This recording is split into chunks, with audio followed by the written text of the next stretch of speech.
आकर्षण तो है ना, तो इसका प्रमाण है अनंत जन्म हो गए। यदि किसी भी जन्म में एक बार भी प्रभु के चरणों का आश्रय ले लिया होता तो निश्चित है आज ऐसी दशा नहीं होती।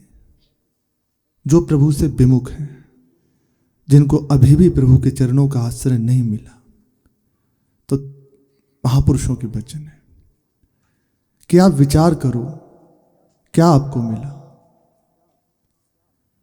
इतने समय से केवल पाप का आपने बोझा कमाया है, अब भी आपको चेत नहीं, आज भी आपका जीवन दुख में जा रहा है, क्लेश में जा रहा है, और दुख को मिटाने के लिए दुख ही प्रयास आपके।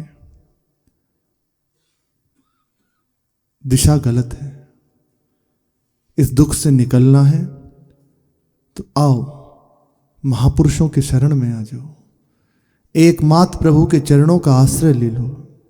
तुम से जो कुछ हुआ है वह सब क्षमा हो जाएगा, सब ठीक हो जाएगा।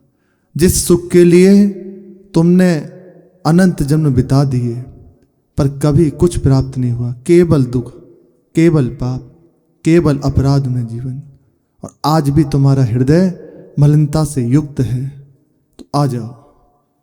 उच्च स्वर से स्वयं प्रभु की घोषणा है कि जिसने प्रभु के चरणों का आश्रय ले लिया उसके समस्त पाप नष्ट हो गए, वह महात्मा हो जाता है।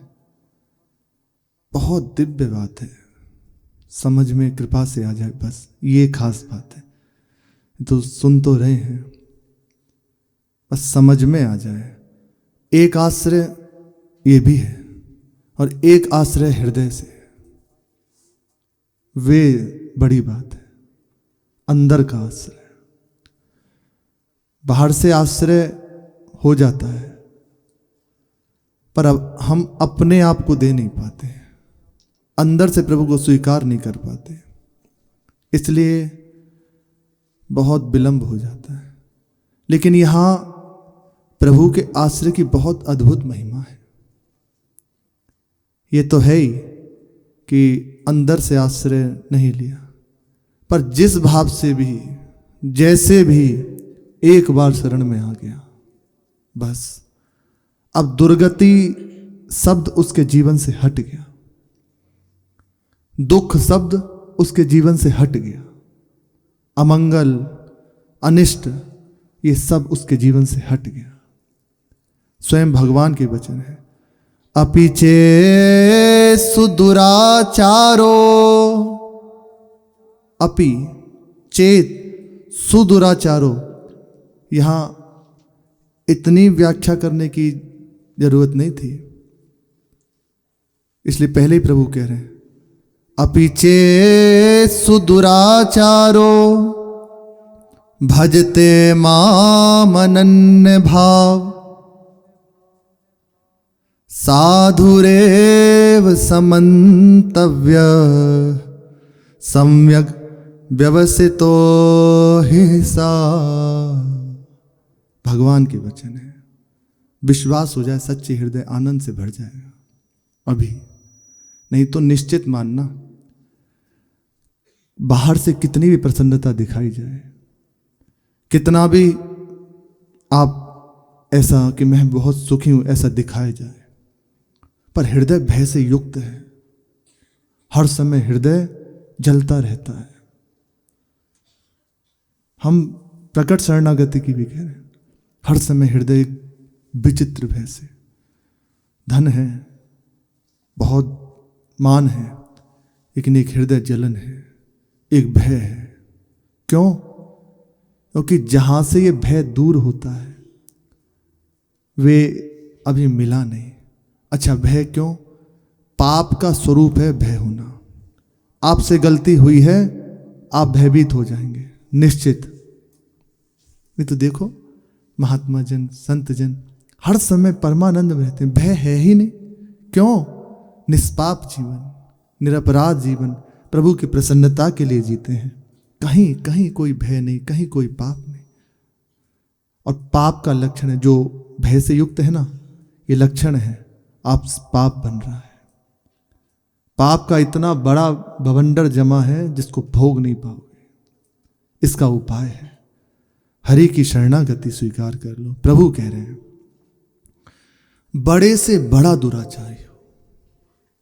पहले कह दी, कोई कह सकता है कि छोटे मोटे अपराध की बात की होगी, इसलिए प्रभु कह रहे हैं सुदुराचार हो, बड़े से बड़ा घोर दुराचारी हो। एक कार्य कर ले, बस प्रभु की शरण में आ जाए और हृदय से मान ले कि अब मेरी बात यहीं से होनी है। जो अब तक हुआ वो भूल हुई, अब बस मैं संभल तो सकता नहीं। ये एकदम अद्भुत बात है। मैं संभल नहीं सकता, यहां अपनी बात नहीं हो रही, मैं नहीं संभल सकता।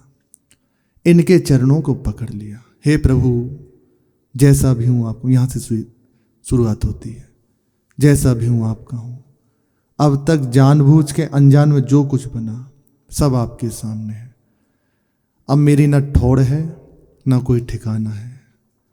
आप अपना लीजिए, आप निर्वाह कर लीजिए। बस हो गई उसकी यात्रा प्रारंभ। भगवान कह रहे हैं तत्काल उसके लिए कि जो अनन्य भाव से उसने आश्रय स्वीकार किया ना, घोर दुराचारी रहा, तो कह रहे हैं उसको साधु मानो। साधु रेव सम्मंतव्य है, मेरा मत है। मैं कह रहा हूं उसको साधु मानो। तत्काल दिखाई दे सकता है कि अभी उससे वैसी ही गलती हो रही है, अभी वह संभला नहीं है, लेकिन उसने आश्रय स्वीकार कर लिया। अब वह इतना महान हो गया कि उसकी बराबरी कोई नहीं कर सकता। कहेंगे साधु कैसे माने? तो जो भी साधु बनता है भगवान बनाते हैं। बिल्कुल निर्णय की बात। तो एक क्षण प्रभु के पास कह लो वो बटन है, वैसे एक क्षण में महात्मा बना देंगे। कृपा दृष्टि जहां हुई, कल तक जो घोर अपराधों से युक्त था, वासनाएं जिसे गिरा रही थी, आज प्रभु की ओर दौड़ता जा रहा है। क्यों? प्रभु की चरणों का आश्रय ले लिया, प्रभु ने उसे स्वीकार कर लिया, ये साधु है। क्षिप्रम भवति धर्मात्मा, बड़े अद्भुत बात है ये। इसीलिए गीता जी के बीच में रखा गया है ये जो प्रसंग है ना। पहले कर्म का वर्णन, पीछे ज्ञान का वर्णन, बीच में ये भक्ति का वर्णन किया है प्रभु ने, चारों ओर से छिपा के। क्षिप्रम भवति धर्मात्मा शश्वत शांति निगच्छति कौन्तेय प्रतिजानीहि नामे भक्ता प्रणश्यति। अद्भुत बात है। क्षिप्रम घोर अपराधों से युक्त हुआ, घोर अपराध करने वाला, जिसकी बुद्धि यहां पहुंच ही नहीं सकती क्या अच्छा है क्या बुरा है, बस चले जा रहा है एक अंधकार के मार्ग में। क्या होगा क्या नहीं कुछ पता नहीं। ऐसा पुरुष तत्काल महात्मा प्रभु बना देते हैं, जिसने उनके चरणों का आश्रय ले लिया। उसे शांति निगच्छति, उसे अद्भुत शांति, हृदय में शांति कुछ है नहीं है, ठीक। एक होता है जैसे शांत ही रहना चाहिए कैसी भी स्थिति हो, संतुष्टया एन केन वा, और एक है अंदर उसकी वृत्ति ही नहीं, वो क्या होना चाहिए, ये होना भी चाहिए, ये भी वृत्ति नहीं। वो अखंड प्रसन्नता में डूबा हुआ है, अखंड आनंद में डूबा हुआ है। भक्ति मार्ग का उपासक तो प्रेम में डूबा हुआ है। ये प्रभु उसे प्रदान कर देते हैं। कह रहे हैं अर्जुन, मेरे भक्त का कभी नाश नहीं होता। देखो, केवल अभी आश्रय स्वीकार किया है, कोई साधन नहीं हुआ, कोई और कुछ विशेष साधन पद्धति नहीं अपनाई, बस प्रभु के चरणों का आश्रय स्वीकार कर लिया अनन्य भाव से। एकमात्र जो कुछ है मेरे यही है, बस इससे प्रभु कह रहे हैं वो महात्मा हो जाता है, वह धर्मात्मा है। प्रभु कह रहे हैं अब किसी और की इसमें जरूरत नहीं, किसी और की जरूरत नहीं। अब आप दोष देते हैं उसे तो उसका दंड आपको है। प्रभु से जैसे कोई भक्त की शिकायत करे, प्रभु आपका अमुक और ऐसा ऐसा, तो पहले तो प्रभु ऐसे जब ज्यादा ही पीछे पड़ता है तो तुम जानते नहीं वह मेरा है, उसने मेरा आश्रय ले लिया, अब उसकी चूक मेरी चूक है, उसकी गलती मेरी गलती है, दो मुझे दंड दो, क्या दोगे। ऐसा अद्भुत स्वभाव प्रभु। इसीलिए बड़े बड़े महापुरुष जब उतरे ना प्रभु के तो इतना ही कहा, अस स्वभाव कहूं सुनहु न देखी। भाई जी महाराज से जब किन्हीं महापुरुष ने पूछा कि आप जीवन की एक बात बता दीजिए अपने अनुभव की, बस और कुछ नहीं, तो इतना कहा और नेत्रों में अश्रु भराए कि उमा राम स्वभाव जही जाना, ताही भजन तजी भाव नाना। जिसे प्रभु का स्वभाव परिचय में आने लग जाए उसे भजन के सिवा कुछ और नहीं होता, उससे भजन ही बनेगा बस। हमारी मति बड़ी विचित्र है, अब तक वही बात अनंत जन्मों से ये फंसाए रही ना, तो ये दोष वृत्ति प्रभु पर कर बैठती है। आश्रय अंदर से स्वीकार नहीं किया, कुछ भी हुआ सीधा प्रभु से दूरी कर बैठती है, और ये ठीक नहीं। कहीं भी रहो, कैसे भी रहो, आश्रय की बात कर रहे हैं। सिद्धांत एक अलग है, साधन पद्धति एक अलग है, आश्रय की बात है। आपने प्रभु का आश्रय ले लिया ना, अब बस कैसे भी प्रभु से दूर नहीं रहना, जहां रहो। हो सकता है स्वभाव संस्कार बस आपसे ऐसा हो जाए, पर जिस जगह भी रहो, आपका कक्ष, आपका शयन कक्ष, जहां भी हो, चलते फिरते आप प्रभु से कभी दूर मत रहो। कोई भी माया का जो प्रभाव है ना, पहला कार्य करता है प्रभु से दूर कर देना, और हमारा जो बचना है, हमारी जो बचत होनी है, वो एक कार्य से होनी है। हम किसी परिस्थिति में प्रभु से दूर नहीं होंगे। मन की कैसी परिस्थिति है, शरीर की कैसी परिस्थिति है, या व्यवहार की, हम प्रभु से दूर नहीं हो सकते। पूज्य राधा बाबा बहुत अद्भुत बात कह रहे थे। उन्होंने कहा प्रत्येक परिस्थिति, अब आप जहां तक इस बात को सोच पाओ, हम अपने मन से नहीं कह रहे, जहां तक इस विषय को सोच पाओ, प्रत्येक परिस्थिति उसमें प्रभु को बीच में रख दो बस। उन्होंने कहा, बाबा के वचन है, तो वो परिस्थिति ना अनुकूल रहेगी ना प्रतिकूल रहेगी, वो प्रभु में हो जाएगी, समतुल हो जाएगी। दंपति रस समतुल हो जाएगी, प्रभु में हो जाएगी। इसलिए एकमात्र उपाय प्रभु के चरणों का आश्रय है। जिस भाव से हो, एक बार आश्रय ले लो, प्रभु खुद संभालते रहते हैं, उन्हें चैन नहीं है।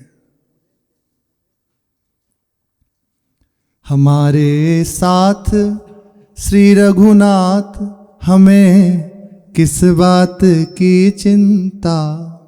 एक एक पंक्ति बड़ी अद्भुत है, जिन महापुरुष ने लिखा है, गाते हुए हमने देखा, ऐसे एकदम खेल रहे थे उनके वचन। हमारे साथ श्री रघुनाथ, हमें किस बात की चिंता। हर समय प्रभु को साथ रखना है। यहाँ भजन, हमारा भजन प्रभु है, साधन की बात नहीं, आश्रय की बात हो रही है। शरण में रख दिया जब मात, हमें किस बात की चिंता।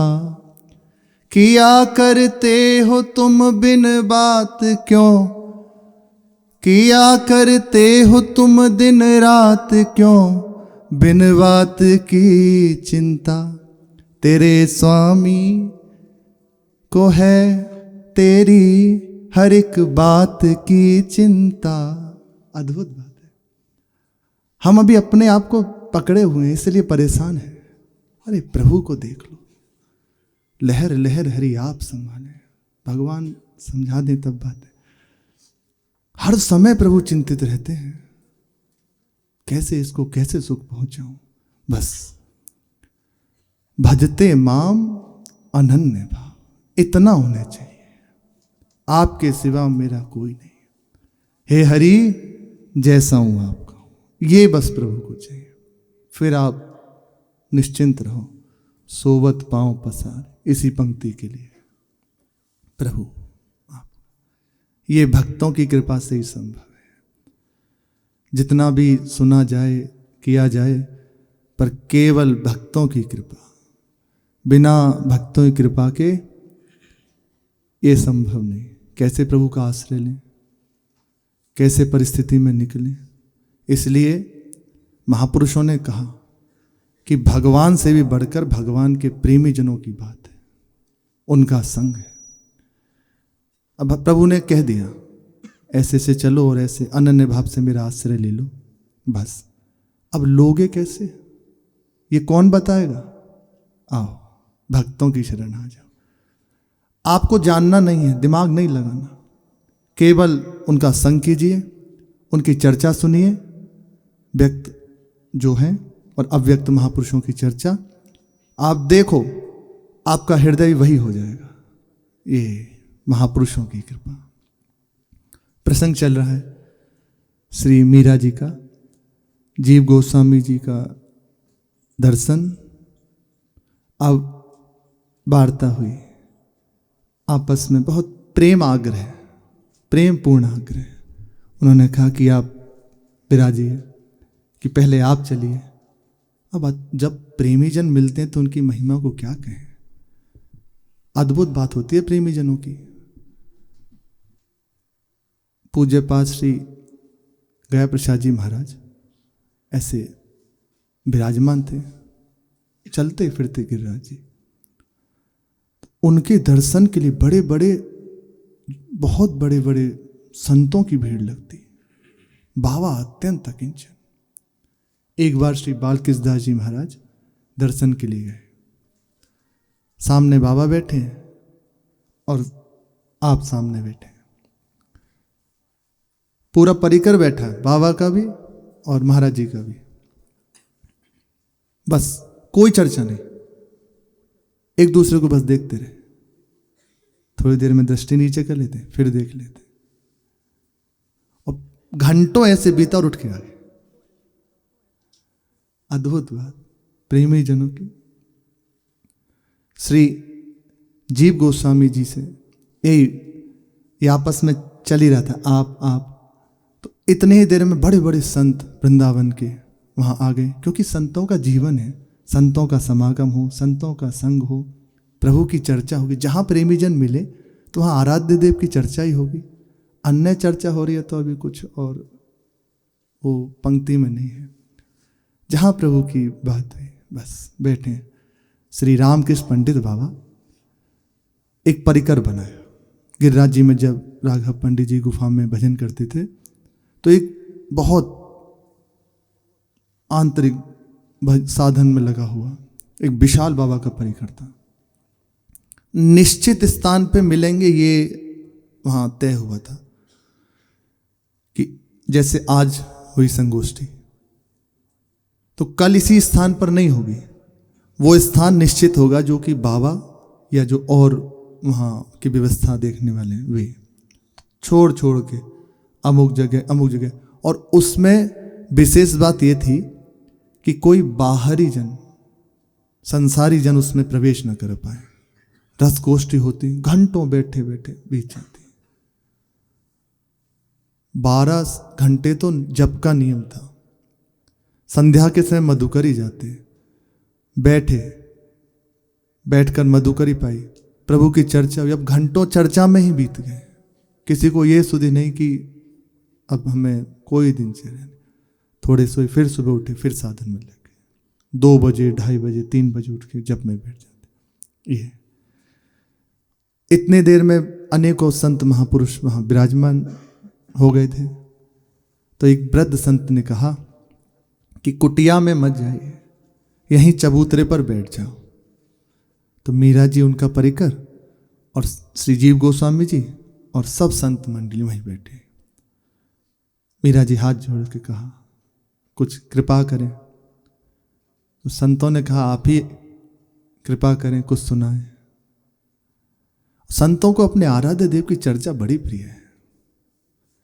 आप कुछ मत कीजिए, जैसे ही वह आए उनके आराध्य देव की स्मृति उन्हें करा दो। तो सबसे प्रिय आप हो उनके, जहां आप उनके आराध्य देव की स्मृति करेंगे। श्री राधा वल्लभ लाल की जय। जैसे ही एक बार दृष्टि जाएगी, अच्छा ये कोई अपना है। ऐसे अगर संतों की दृष्टि लेनी ना, ये है अपनी, उनके आराध्य देव की स्मृति करा दो। वो प्रसन्न होकर जहां देखे आपकी ओर, बस इतने में बात हो जाती है। उन्होंने अपनेपन से, प्रसन्न चित्त से जहां देखा। तो मीरा जी से प्रार्थना करी, आप ही सुनाइए कुछ। महाप्रभु चैतन्य देव के अनुयायी हैं श्री जीव गोस्वामी जी, उन्हीं की कृपा से वृंदावन वास। तो मीरा जी ने पहला पद उन्हीं के लिए गाया, क्योंकि अद्भुत महिमाशाली। अब तो हरि नाम लो लागी, पहला पद मीरा जी जीव गोस्वामी जी को सुना रहे हैं।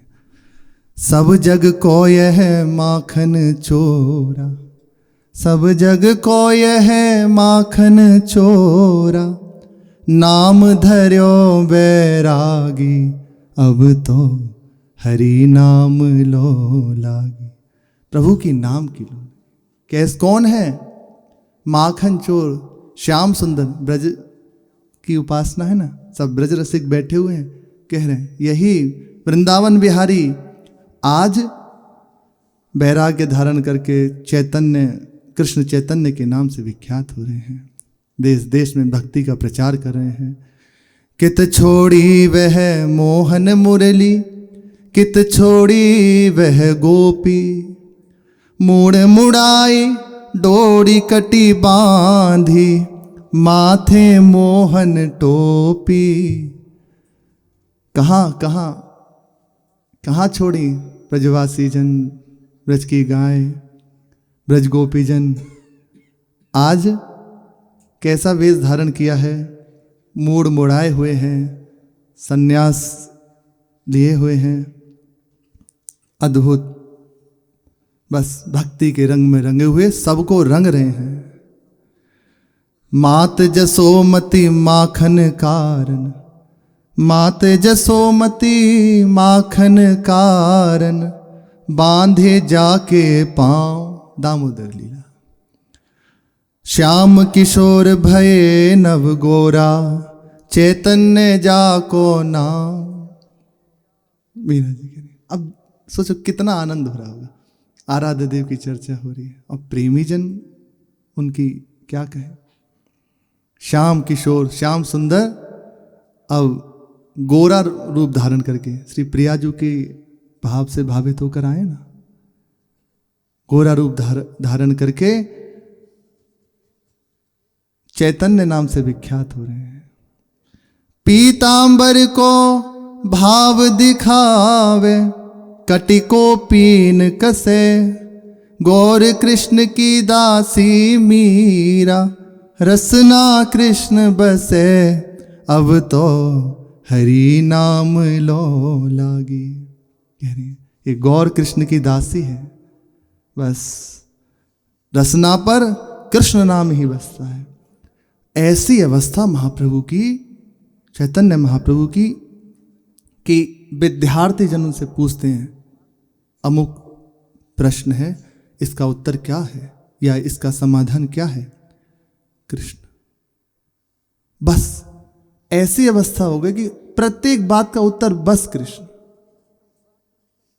और कुछ बोलते ही नहीं और कुछ कहते नहीं, बस रात दिन कृष्ण कृष्ण, जिह्वा पर कृष्ण नाम विराजमान है। यही दर्शन हुआ था श्री जीव गोस्वामी जी को। लाखों की भीड़ है, लाखों भक्त विराजमान हैं, उनके मध्य में नित्यानंद प्रभु और गौरांग महाप्रभु कीर्तन कर रहे हैं कृष्ण कृष्ण करते हुए। अद्भुत भाव दशा, हाथ उठाए, आंखें डूबी हुई, हर समय नेत्रों से अश्रु बहते रहते हैं। विरह की मूर्ति, चरम सीमा का विरह। इतना भाव बढ़ता कि जिस समय जगन्नाथपुरी में विराजमान थे तो दिखाई दे रहा सामने प्रभु में बुला रहे हैं, तो पत्थर उस पे से माथा घसते हैं, रक्त बहने लगता। जब श्रीअंग से भी देखते विकल हो जाते, प्रभु ये क्या है?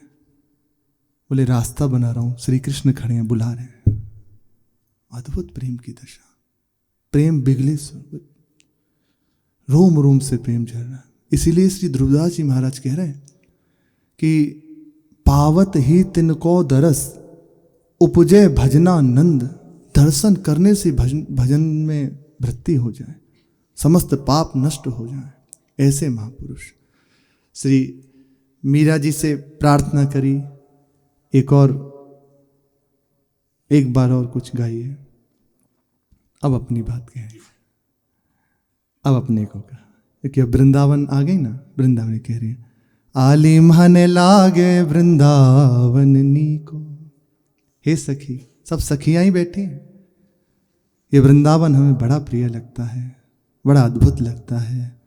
घर घर तुलसी ठाकुर सेवा, दर्शन गोविंद जी को। आली मन लागे वृंदावन नी को।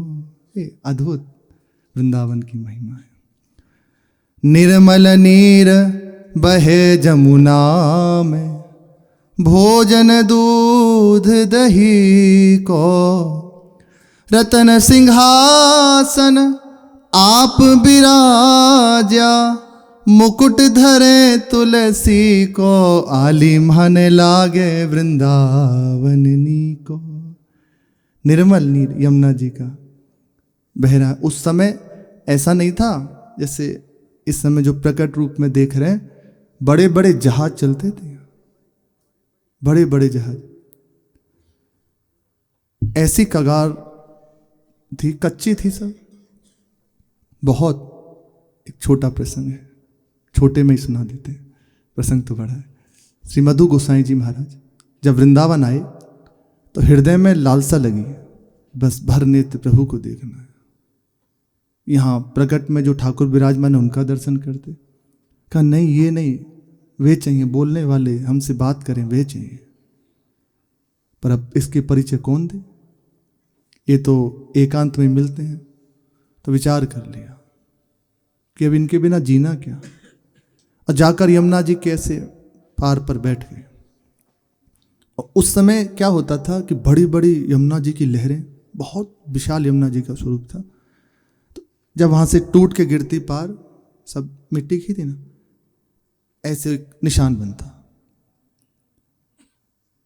तो मधु गोसाई जी वहीं विराजमान थे, बैठे।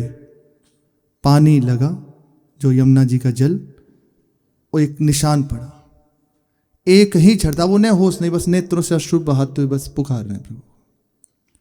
थोड़ी देर में जैसे ही वो पार टूटी, तत्काल प्रभु ने हाथ खींच लिया अपनी ओर। बहुत विशाल श्री यमुना जी का उस समय स्वरूप था। अब कृपा करके इतना भी दर्शन हो रहा है, ये भी बहुत कृपा है श्री जी की। दूध दही का ठाकुर जी को भोग लगता है। प्रभु रत्नों के सिंहासन पर विराजमान है। तुलसी जी का मुकुट, गोविंद देव जी महाराज उस समय विराजमान है। कुंजन कुंजन फिरू सांवरा, सवद सुनत मुरली को। मीरा रे प्रभु गिरधर नागर, भजन बिना नर फीको। आली मन लागे वृंदावन नी को। आली मन लागे वृंदावन नी को। प्रभु के भजन के बिना जीवन व्यर्थ है। आश्रय प्रभु का ना लो, उनका नाम जप ना करो, उनका चिंतन ना करो, तुम्हारा जीवन व्यर्थ है, किसी काम का नहीं। भजन बिना नर फीको, कुछ नहीं पाया नर तन पाकर तुमने। प्रभु को नहीं पाया, प्रभु को नहीं रिझाया तो क्या कर लिया यहाँ कर। भजन बिना नर फीको। श्री जीव गोस्वामी जी से प्रार्थना करी, कुछ उपदेश आप दीजिए। तो महाप्रभु चैतन्य देव के सिद्धांतों का और प्रेम भक्ति का वर्णन उन्होंने किया। श्री मीरा जी की विचार, उनकी विवेक, उनकी प्रेम स्थिति देखकर श्री जीव गोस्वामी जी भी बहुत उसमें विचार पूर्वक देख रहे हैं। अद्भुत स्थिति उनकी। फिर आगे की चर्चा वहाँ से विदाई हुई, अपनी कुंज में आई। अब इसके बाद वृंदावन, दिव्य वृंदावन का दर्शन, शेष चर्चा आगे। श्री राधा वल्लभ लाल की जय।